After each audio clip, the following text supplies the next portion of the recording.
우리는 살아가면서 스스로를 평가하는 그런 기준들을 다 가지고 살아갑니다. 큰 죄를 지은 게 없고 큰 결격 사유 없이 살아갈 때 우리는 이 정도면 그래도 나름대로 괜찮게 준수하게 살아가고 있다, 이렇게 생각하기 마련입니다. 그런데 우리는 그 기준을 조금 교묘하게 사용합니다. 나보다 더 잘하고 있는 사람, 나보다 더 믿음이 좋은 사람들을 향해서 그런 기준을 사용하기보다는 나보다 조금 부족해 보이는 사람과 비교하면서 나는 저 정도는 아니니까 괜찮다, 그렇게 스스로를 안심시킵니다. 신앙생활도 그렇죠. 예배하고 또 기도하고 봉사하는 그런 것들을 기준으로 삼아서 나는 이 정도 하니까 괜찮게 신앙생활하고 있다, 나는 이 정도 하니까 내 신앙의 수준은 준수하다, 이렇게 스스로를 괜찮다라고 생각하면서 살아갑니다. 그런데 하나님의 말씀 앞에 우리가 서게 되면 그 기준이 흔들리기 시작합니다. 내가 괜찮다라고 여겼던 그 기준이 하나님 앞에서는 사실 아무것도 아니라는 것을 보게 되기 때문이죠. 그때 우리는 선택의 기로에 서게 됩니다. 내가 그동안 세웠던, 내가 그동안 나를 스스로 평가했던 그 기준을 계속 붙들고 살아갈 것인지, 아니면 하나님께서 성경을 통해 보여주시는 그 기준을 붙들지를 우리는 선택해야 합니다. 오늘 나누게 될 이 갈라디아서 말씀은 바로 이 지점을 다루고 있습니다. 우리는 스스로 세운 기준으로 우리 자신을 평가할 뿐만 아니라 그 기준으로 다른 사람도 평가하며 살아갑니다. 보이지 않게 선을 긋고 나와 맞는 사람과 나와 잘 안 맞는 사람을 그 선으로 구분하며 살아갑니다. 잘 맞는 사람은 선 안으로 좀 넣고 잘 안 맞는 사람은 선 바깥으로 좀 밀어내며 살아갑니다. 그런데 복음은 우리를 나누는 그 기준을 그대로 두지 않습니다. 복음은 우리가 그동안 가지고 있던 기준들을 무너뜨리고 서로를 나누었던 그 선들을 다 허물어 놓습니다. 그리고 예수 그리스도 안에서 전혀 다른 방식으로 우리를 하나 되게 합니다. 오늘 말씀을 통해서 나누는 세상 속에서 하나 되는 복음으로 살아가는 저와 여러분 되시기를 주님의 이름으로 축원합니다. 우리는 각자가 세운 기준으로 자신과 또 다른 사람들을 평가하며 살아갑니다. 겉으로는 다 표를 내지 않습니다. 겉으로는 그렇게 드러내지 않지만 마음속에서 이미 사람들을 나누고 있습니다. 나와 좀 비슷한 사람들에게는 마음을 활짝 열고, 나랑 좀 결이 안 맞다라고 느껴지는 사람들에게는 자연스럽게 마음의 문을 조금 닫고 거리를 두기 마련입니다. 그렇게 우리는 한 공간 안에 있으면서 온전히 하나가 되지 못한 모습으로 살아갑니다. 문제는 우리가 단순히 서로의 다름을 확인하는 차원에서 멈추지 않는다는 것입니다. 우리는 그 차이를 기준으로 사람의 가치를 판단합니다. 누군가는 더 좀 나은 모습으로 평가를 하고 누군가는 좀 덜하다라고 판단을 합니다. 그 판단을 따라서 그 사람과 어느 정도 관계를 맺을지 거리를 또한 정합니다. 이렇게 우리는 보이지 않는 선을 그으면서 살아갑니다. 이런 기준은 세상에서 훨씬 더 분명하게 드러나죠. 돈, 성공, 능력과 같은 것들이 그 사람의 가치를 결정하는 기준이 됩니다. 그리고 우리는 그 기준 속에서 끊임없이 나 자신을 증명하려 합니다. 비교하며 살아갑니다. 그래서 마음에 쉼이 없습니다. 문제는 이런 세상의 방식이 교회 안에도 그대로 들어온다는 것입니다. 신앙의 연륜과 봉사의 양과 또 교회에서 내가 맡고 있는 그 역할의 크기가 보이지 않는 기준이 되어서 사람을 나눌 때가 있습니다. 그래서 같은 예배를 드리고 있으면서도 마음으로는 거리를 두는 거죠. 이렇게 나누는 삶은 결국 우리를 자유롭게 하지 못합니다. 비교를 통해서 잠깐 스스로를 괜찮은 수준이라고 여길 수는 있겠지만 그것은 그렇게 오래 가지 못합니다. 우리는 계속해서 더 나은 사람을 의식하게 되고 결국 내 부족함을 보게 되고 다시 흔들리게 됩니다. 비교를 통해서 우리는 서로 다른 위치에, 누군가는 더 높은 위치에, 누군가는 더 낮은 위치에 있는 것처럼 느껴지지만 사실은 모두가 마음속에서 서로를 평가하는 그 동일한 평가자의 자리에 서서 살아가고 있는지도 모릅니다. 여러분, 우리는 나누지 않고 비교하지 않고 살아갈 수는 없을까요? 오늘 본문은 이 질문에 분명한 답을 주고 있습니다. 하나님께서는 우리가 서로를 나누던 그 기준을 무너뜨리시고 그리스도 안에서 우리를 하나 되게 하셨다라고 분명하게 선언하십니다. 오늘 본문 갈라디아서 말씀이 우리에게 분명하게 말하는데요, 이 당시에 갈라디아 교회 안에 분명한 기준이 있었습니다. 율법을 지켜야 진정한 하나님의 백성이다, 율법을 지켜야 하나님의 백성이 될 수 있다, 이런 기준이 있었던 겁니다. 유대인들은 그 기준을 가지고 있었고 율법이 없는 이방인들에게도 그 율법의 높은 기준을 요구했던 겁니다. 결국 교회 안에 보이지 않는 선이 그어지기 시작합니다.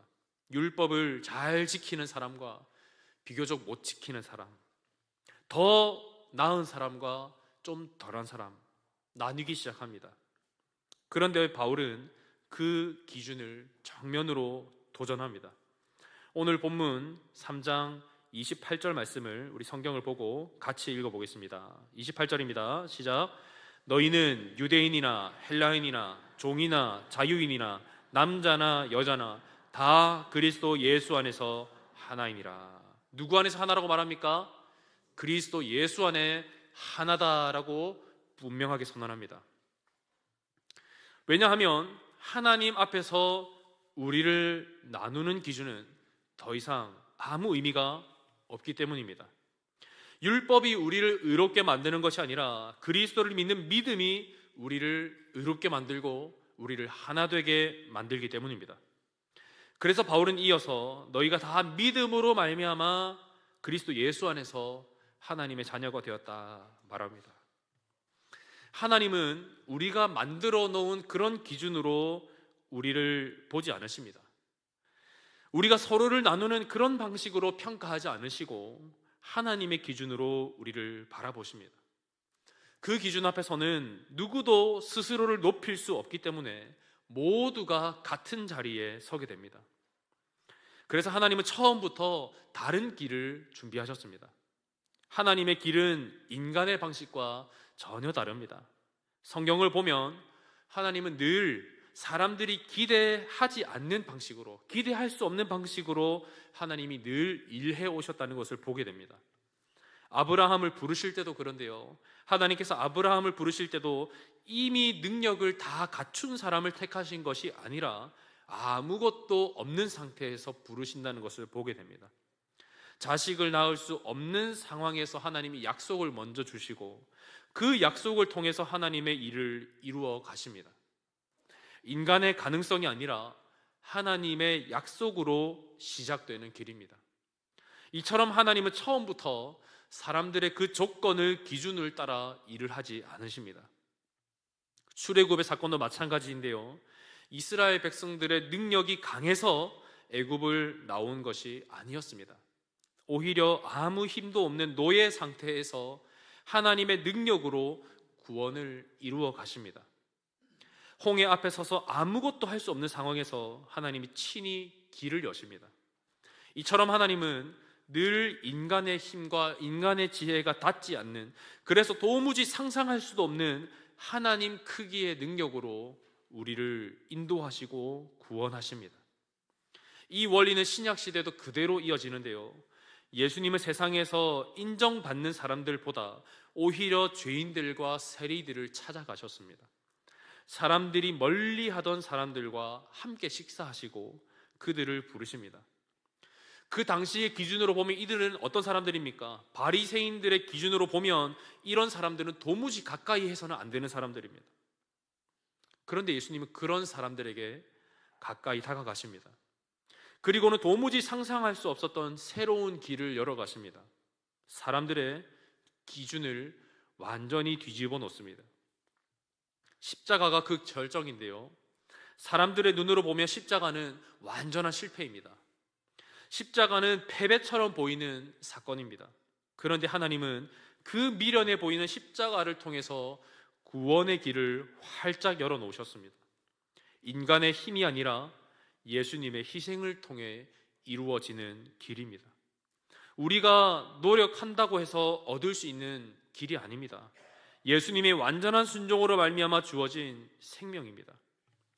그러므로 은혜로 얻은 그 구원 앞에서 우리는 그 누구도 자랑할 수 없는 것입니다. 율법을 더 지켰다고 해서 의로운 것이 아니고 율법을 덜 지켰다고 해서 덜 의로운 것도 아닙니다. 갈라디아서 말씀이 바로 이 이야기를 하고 있습니다. 율법은요, 우리가 스스로의 힘으로는 결코 의로워질 수 없다는 사실을 보여줍니다. 하나님 앞에서 우리의 무능함을 여실히 드러냅니다. 그래서 더 이상 나 자신을 의지할 수 없게 만들고 결국 그리스도를 바라보게 만듭니다. 하나님은 우리가 스스로 괜찮다고 여겼던 그 기준으로 하나님 앞에 서게 하지 않으시고 그 기준들을 다 내려놓게 하신 후에 은혜로 우리를 붙드십니다. 이것이 하나님이 열어놓으신 우리가 전혀 모르는 새로운 길인 것이죠. 그래서 우리는 더 이상 우리의 기준들로 살아갈 수 없습니다. 하나님이 여신 길은 우리의 노력으로 걷는 길이 아니라 예수 그리스도 그분만 의지하는 길이기 때문입니다. 우리의 자격이 아니라 하나님의 은혜로 서는 길이기 때문입니다. 그 길 안에서 우리는 비로소 하나가 됩니다. 서로 나누고 편가르던 기준들이 무너지고 하나 되게 하시는 은혜 안에 우리가 하나가 되어갑니다. 이것이 하나님이 여신 새로운 길, 복음입니다. 이 복음을 알고 나면 우리의 삶의 방향이 분명히 달라져야 합니다. 에베소서 말씀을 보면 그리스도께서 원수된 것들을 허물고 둘을 하나로 만드셨다라고 분명하게 말합니다. 하나님이 이미 하나 되게 하신 것을 우리는 힘써 지켜야 합니다. 그리스도께서 십자가의 죽으심으로 하나 되게 하신 것을 우리는 더 이상 갈라지지 않도록 하나 되도록 힘써 지켜야 합니다. 우리의 삶은 그 방향으로 움직여야 하는 것이죠. 예수님의 삶을 보면 그 방향이 분명하게 보입니다.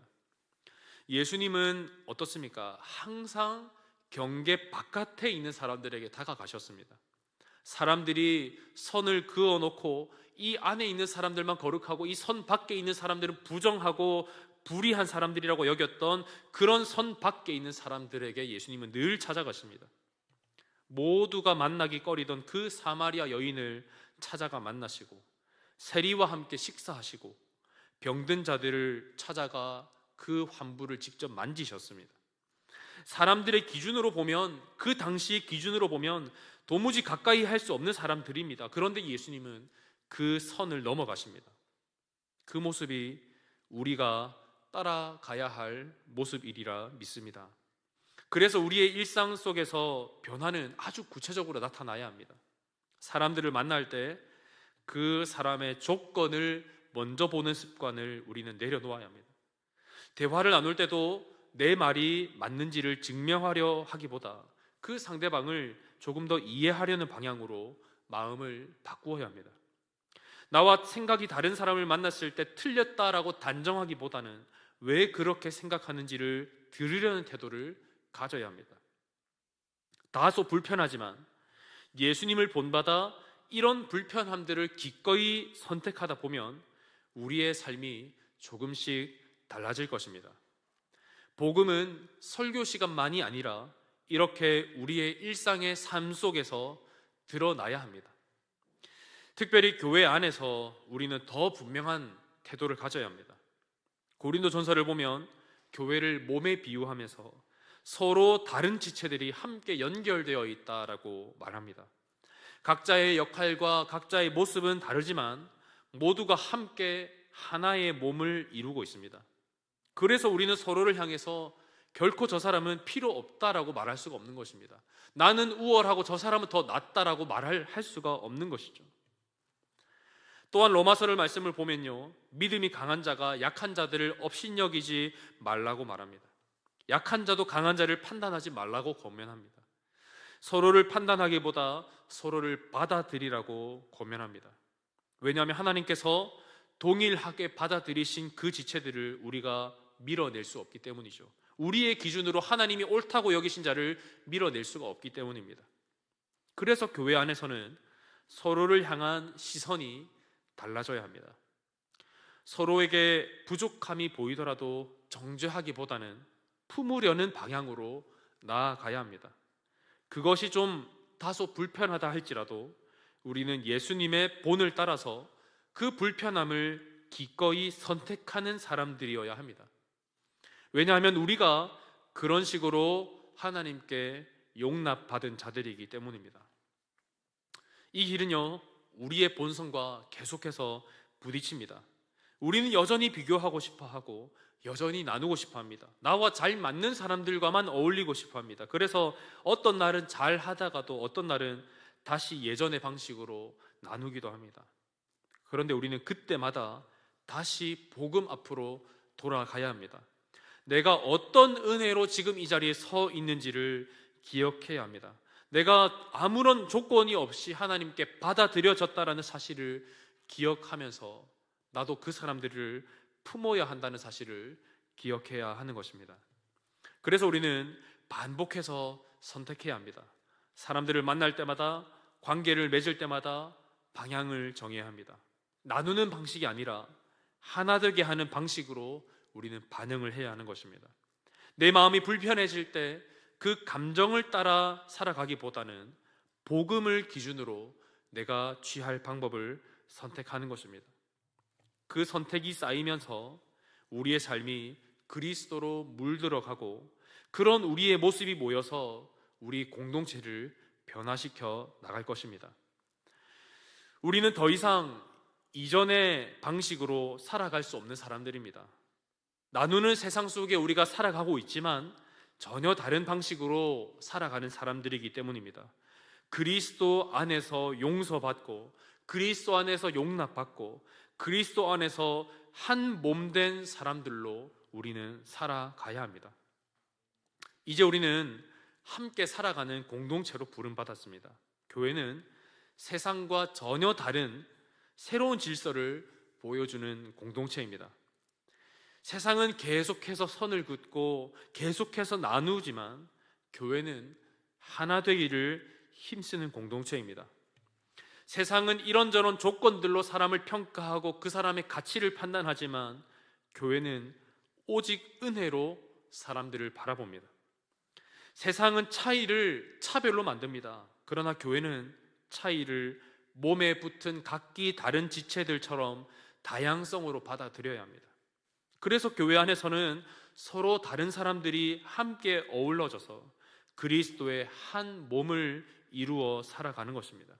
이것이 복음이 만들어내는 새로운 모습입니다.